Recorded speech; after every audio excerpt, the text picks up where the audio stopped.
Запалення нирок та сечового міхура – Солідагорен. Лікування циститу та пієлонефриту – Солідагорен. В Курській області гарячо, просто такі гарячо. 6 березня вони теж запам'ятають. Ну, в них часто, так навіть ще коли погода не дуже тепла, там завжди градус підіймається. Особливо градус напруги, коли щось прилітає, бо вітри ось такі розганяються, значить, і несуться. В Курській області Російської Федерації безпілотник вдруге за ранок вдарив по гірничо-збагачувальному комбінату. Ви розумієте? І про це повідомляють наші джерела в Головному управлінні розвідки. Це операція української розвідки.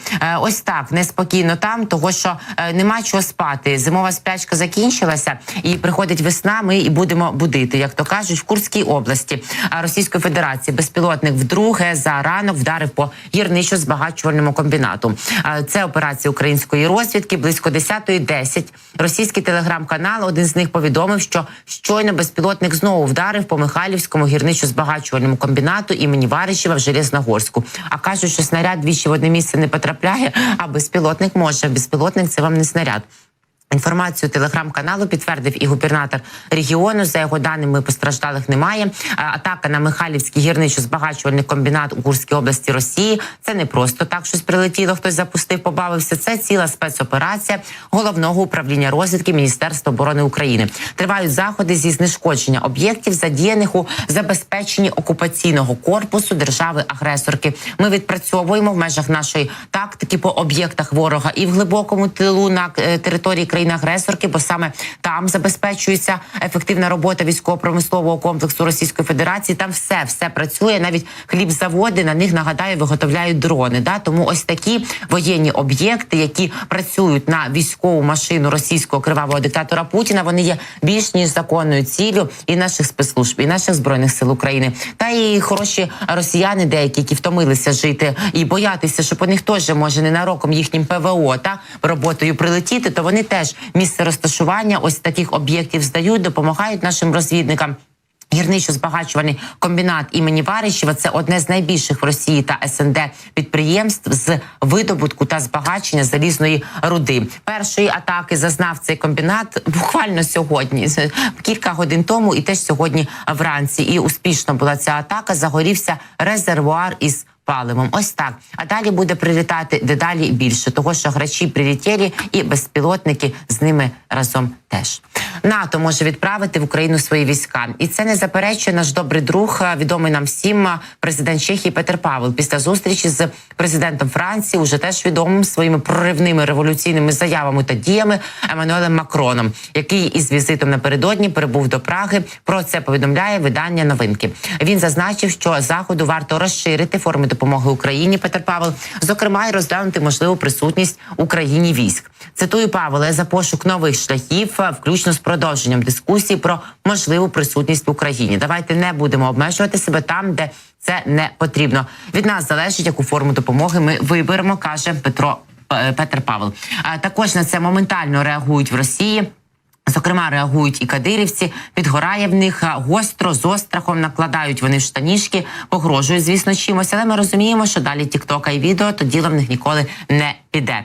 Адам Делімханов, його ніхто не питав, але він написав, значить, цілий пост, каже, процитував президента Чехії, який не виключає відправку западних військ на територію України, і говорить про те, що йому треба буцімто добре подумати про свої, цитую, глупі і недальновідні слова і зрозуміти, що Росія мощ. Тільки де та мощ, в чому вона полягає? Ми тут говоримо про більш ніж третину знищеного Чорноморського флоту, про купу знищених російських сушок, літаків і не лише, а в Делімханова мощ. Бачите, ще й додає Ахмат Сіла. Ну да, там бити безневинних і вішати ордени потім тим, хто б'є зараз про сина Кадирова та Адамчика, то це в них, напевно, сила в цьому проявляється. І в тому, щоб тікток зняти, залити, і то, якщо Чебурнет буде працювати на території Російської Федерації, бо далі вони нікуди не йдуть. Вони, звісно, показують, що вони буцімто завжди десь воюють, особливо кадирівці. Я думаю, що Петр Павел, генерал НАТО, він дуже злякався. От по ньому прям видно, що він напевно, в душі своїй навіть не знає і не думає, хто такий Делімханов, не читає його пости, я більш ніж впевнена. А навіть якщо йому хтось і передасть, щоб він з того добре посміявся, то навряд чи він злякається Адама Делімханова. Петр Павел. Нерівноцінні шанси ні візуально, ні фізично, ніяк, ні статусно, так тим паче. Триває гонка з часом. 3 країни ЄС закликали терміново підвищити оборонну готовність Європи. Естонія, Франція і Польща закликали терміново підвищувати обороноздатність Європи, оскільки зараз вона перебуває в гонці з часом. Як пише видання The Guardian, країни закликають збільшити інвестиції в оборону. У документі, на який посилаються журналісти, вказані головні пріоритети нової європейської оборонної промислової стратегії. У Талліні, Парижі та Варшаві переконані, що необхідно зосередитися на напрямках наступних.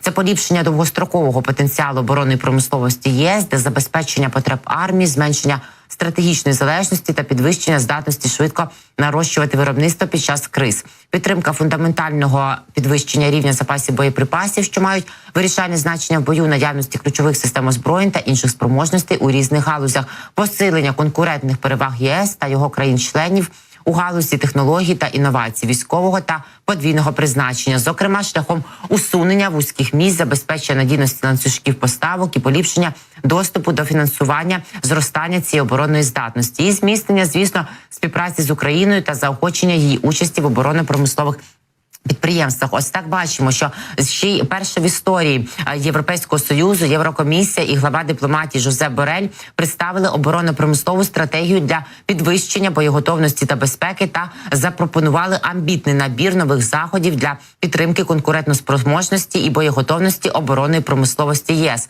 Про це Єврокомісія пише на своєму сайті і нагадує, що 2 роки тому невиправдана агресивна війна Росії проти України, а так-то, щоб добре, аби ви не пам'ятали, що 11-й рік тому розпочалася ця війна. Війна ця триває, ознаменувала вона повернення конфлікту високої інтенсивності на наш континент. Бачите, прокидається Європа. Ми дійсно дали їм час на це пробудження, і от зараз ми бачимо, що воно в них таки триває. Європейська оборонно-промислова стратегія встановлює чітке довгострокове бачення досягнення оборонно-промислової готовності в Європейському Союзі, повідомляє Єврокомісія. Як головний засіб реалізації стратегії, комісія подає на розгляд законодавчу пропозицію щодо європейської оборонно-промислової програми та рамки заходів для забезпечення своєчасної доступності постачання оборонної продукції. Далі багато різного тексту в цій заяві, але очевидно одне, що вся Європа, весь Європейський Союз вже готові і об'єднуватися, вони розуміють виклики, які перед ними стоять, розуміють, що Росія піде далі, і на оборонно-промисловий комплекс готові вкладатися і вони, не лише країна-агресорка. Ну і розумієте, 50 економік цивілізованого розвинутого світу, якщо вони дійсно будуть виділяти кошти на своє озброєння, на допомогу нам, на зміцнення оборонно-промислового комплексу, а кошти від цього будуть повертатися їм, тому що це Росія пуляє ракети по мирних головах, а коли країни один в одного обмінюються закупівлями, розробками, технологіями, стратегіями, то ці кошти, які циркулюють по бюджетах країн, які надходять до тих, хто працює на оборонно-промислових комплексах, це запущена по немовлятах в Одесі. Шахед не повернеться на територію Російської Федерації у вигляді коштів, і вони будуть з Еквадором за банани торгувати, щоб їм там і шкурки погнили одразу, як приходять, і вони на них послизнулися назавжди. А розвинені країни, якщо об'єднаються проти Російської Федерації, то це очевидно, що вони більш спроможні, більш потужні і можуть і ось так за рахунок своїх економічних зусиль і важелів і механізмів перемогти і дати відсіч. А ми в свою чергу, як вже говорили ми з вами минулої години, дайте нам просто вудочку, дайте нам зброю, і ми в цьому допоможемо безпосередньо на полі бою і послабимо оборонку і логістику і тил ворога однозначно.